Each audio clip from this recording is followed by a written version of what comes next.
आता जे पक्षफोडीचं राजकारण चाललंय ना, त्यामध्ये मला बाळासाहेब आठवले.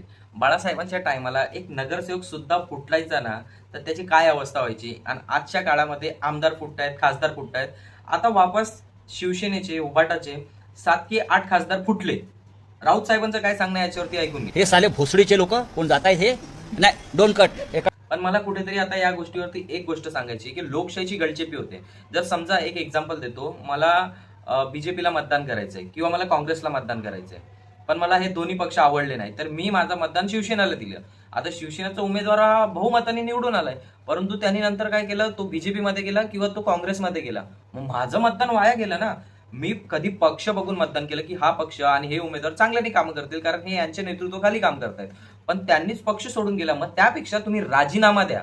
पहिले तर तुम्ही राजीनामा द्या, मग त्या पक्षात सामील व्हा आणि रिइलेक्शन होईल, मग तिकडनंच तुम्ही उभे राहा. मग तुम्ही जिंकून येतात की नाही तुमची कॅपॅबिलिटी पण लोकांना कळेल ना. आमच्या मतदानाचा गैरवापर का करतात की इकडनं निवडून यायचं, मग त्याच्यामध्ये जाऊन सामील व्हायचं. ही गोष्ट कुठेतरी थांबली पाहिजे. आणि सर्वात दुःखी मला म्हणजे खूप वाईट वाटतंय की ओमराजे निंबाळकर यांनी शिवसेना सोडून म्हणजे उभाटा सोडून शिंदे सेनामध्ये कसे गेले. कुठेतरी मन दुखवलं की ग्रेट मॅन यार, खूप मानायचं त्या व्यक्तींना.